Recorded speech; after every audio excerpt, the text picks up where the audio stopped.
I think we're now ready to tackle the big picture and what has our government officials so worried right now. So, what I've done is I've just drawn the balance sheets for a bunch of banks. Obviously, this is simplified, and I made all of their balance sheets look the same.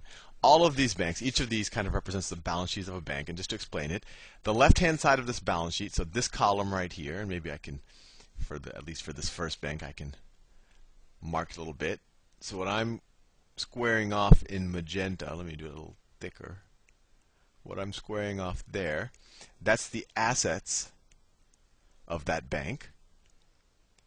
What I'm squaring off in blue, that's the liabilities of the bank. And what I wrote here, it has $4 billion of liabilities. Its assets, I divided it between $3 billion of other assets and $2 billion of CDOs, because we want to focus on the CDOs because that's the crux of everything that's going on. And we have $5 billion in assets, $4 billion of liabilities, so you have $1 billion in equity. So that's what's left there. So this is just another visual representation that liabilities plus equity is equal to assets, or assets minus liabilities is equal to equity.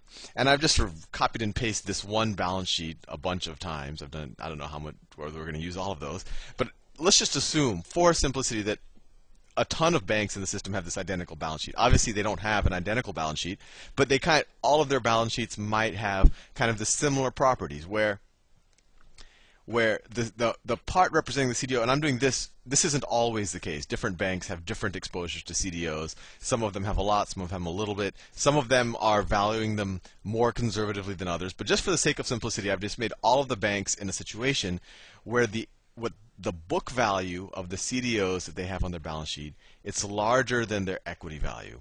And I did that for a reason, because it leads to the issue of, are these banks facing just a liquidity issue, or are they facing just a solvency issue? If you believe that, these are worth $3 billion, these assets, these liabilities are worth $4 billion, then the crux of whether it's a liquidity or a solvency issue all falls down as to whether these are worth $2 billion or not. For example, if these are worth $2 billion, then you have $1 billion of equity, right?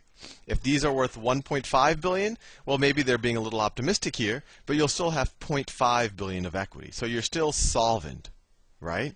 And in that situation, in theory, one is just, if they don't have the cash when some of their debt comes due, they should just be able to borrow some money and get past that hurdle, and then in the future maybe sell their assets and still have positive equity.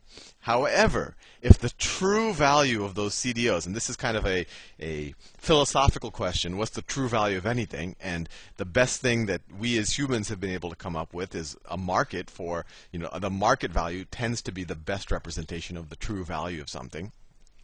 But if the market value, or let's say the true value of this is $1 billion or less, then we have a situation. For example, if these are worth nothing, then we only have $3 billion of assets, $4 billion of liabilities. We have negative equity. This company is worth nothing, and to lend this bank or this company any money would just be throwing good money after bad, because that money is just going to go into a black hole, because one of the people who this company owes money to is probably not going to see their money. So, and if you are the most junior person lending the money, which means that when all the money is distributed, if they go into bankruptcy, you're the last person to see the money, then you're just throwing good money after bad. So that's the issue.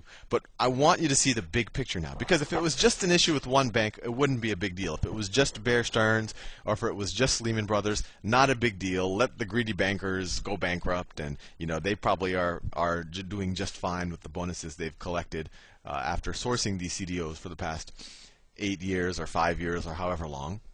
But what I want to show you in this video is what people are talking about when they say systemic risk. So these $4 billion in liabilities, right? These are loans maybe from other banks. In fact, probably from other banks. And those loans from other banks, those are assets of other banks. For example, maybe $1 billion, let's say this is Bank A, this is Bank B. Maybe $1 billion of these are a loan from Bank B, right? So this is a loan from Bank B. And if this is a loan from Bank B would have an asset called a loan to Bank A, right? On Bank's B balance sheet, we're calling this a loan to Bank A. This is one of its assets. And then one of its liabilities will be a loan from Bank B, right? So how can I say this? So let's see. They took this money and they gave it to B.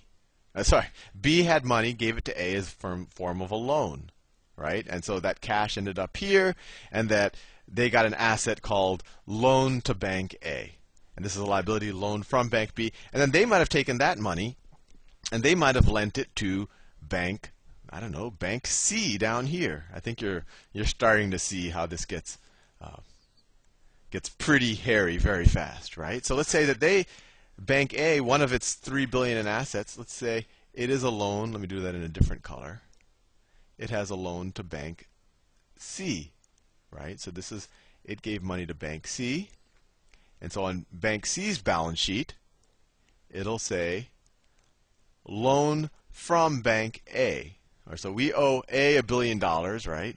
And A says, oh, C owes me $1 billion, and that's all fine. And then you see that, oh, we owe B $1 billion. And then we could keep doing this, or I could just even make this into a circle already. So maybe Bank B has some money that it owes to someone else. And let's say that someone else, just for fun, just to make this interesting. And I think you can extrapolate and think about how this gets complicated very fast. Bank B has borrowed money from Bank C. So Bank C will have an asset here that says, no, I lent money to Bank B. So they lent money to Bank B. Fair enough. Okay, so now we're in an interesting situation. Let's say this loan from Bank B to loan A comes due. And we've studied this multiple times. Let's say that this comes due. And let's say for whatever reason all of these other loans, they're not liquid, they're not due yet. So Bank A can't get rid of these loans. So the situation here is that they would either have to get some type of, so let's just say this comes due, this is for $1 billion. They can't sell any of this. So they have to come up, Bank A has to come up with $1 billion somehow for Bank B, right? So that's the situation we're dealing with. I'm just going to say that they can't sell any of these assets, so it all comes down to CDOs. So there's a couple of issues here. If you think it is just an issue of illiquidity, if these are $2 billion of assets, they're really worth $2 billion, but Bank A just can't sell them because either there's quote-unquote no one willing to buy, although I would argue if no one is willing to buy something, then its true value is probably zero. But let's just say Bank A says, oh, no one's willing to buy it. We're just illiquid. This is really worth $2 billion. So one situation is they could get a loan from someone. Maybe the Fed would be willing to take this as collateral. So they would give this as collateral to the Fed. Maybe the Fed will give them $1 billion loan, and then they can use that to pay Bank B. Let's say that's off the table because this is just smelly enough collateral that not even the Fed, which we now realize is willing to do anything to support the markets, that not even the Fed is willing to give them a loan or enough of a loan to pay off that loan. The other situation is maybe they can get an equity infusion from a sovereign wealth fund, and we covered that a couple of videos ago, where the sovereign wealth fund will essentially inject some cash. It'll dilute the shares, and that, maybe we had 500 million shares before. Now we'll have 2 billion shares, so the sovereign wealth fund will take over roughly what's 2 billion over, what is that, 80% of the company, and in exchange for 80% of the company would give maybe $2 billion, and then you could use that to pay off this loan. But let's say that that's not on the table anymore either, because the sovereign wealth funds have gotten burned so much, right? So what happens? Well, we learned what happens. If you can't get a loan, a new loan to replace this loan, or if you can't get an equity infusion from kind of a greater fool, what happens? You go into bankruptcy. And this is what happened to Lehman Brothers. Lehman Brothers went into bankruptcy. No sovereign wealth fund, no one else bought the company, and I should probably do another video on that scenario. And they couldn't get a loan, so they went bankrupt. I should call this Company L, actually, but I'll call it Company A for now because I don't want to impugn anyone. I actually don't think Lehman was any worse or better than any of the other players here. So when they go into bankruptcy, something very interesting happens. Now Bank B, they were already worried about these CDOs, right? These CDOs were already an issue, and they were probably thinking, boy, when loan C comes due, I'm going to be in trouble, or when loan D or F or whatever, loan C, I'm going to be in trouble because I'm going to be in that situation that Bank A, that I'm essentially forcing Bank A into right now. But now I have a new problem. This loan to Bank A isn't getting paid off, right? This loan to Bank A isn't getting paid off. And who knows, Bank A is going to go into bankruptcy. Bank A is going into bankruptcy. Maybe in bankruptcy, we realize that these are worth nothing. And if those are worth nothing, then maybe, I'm very junior in seniority in terms of where my loan is, and maybe I get nothing, or I get a few pennies on the dollar here. So maybe I thought this was $1 billion, and I have to write this down to $0.5 billion.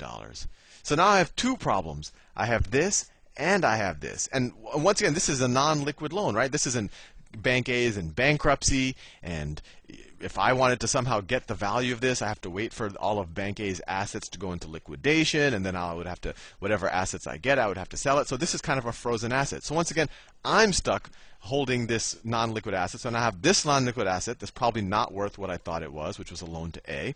Then I also have these CDOs. And now, God forbid, let's say that I had another loan to Bank D, right? This is Bank D. And now let's say Bank D goes bankrupt, and then I have another loan that's bad on top of these CDOs, but the CDOs were the crux of the issue, right? That's what caused the situation. If Bank A could have only sold this CDO for $2 billion, it wouldn't have caused this chain reaction, right? And Lehman Brothers really was the thing that that catalyzed this whole chain of events. Right? And then you can imagine now Bank C is worried because now Bank B has all of these illiquid assets on top of these CDOs, so it starts to look bad. And you can imagine now it's even less likely that when a bank, let's say that Bank D is the next one to go into a dire situation, it's even less likely that Bank D can get a loan from a third bank, because all the banks are getting scared now. All the banks are, I'm not going to loan money to anyone. If I can get any cash from anybody, I'm just going to keep it so that when it's my turn, when the market starts looking at me, I at least have a little cash. So everyone is frozen. Everyone wants to collect their loans from everyone else, and no one wants to give loans to anybody else. So that's the situation we're in, and that's the difficulty that the Fed is somehow trying to unwind. And I realize that I'm out of time again. I will confront that issue in the next video.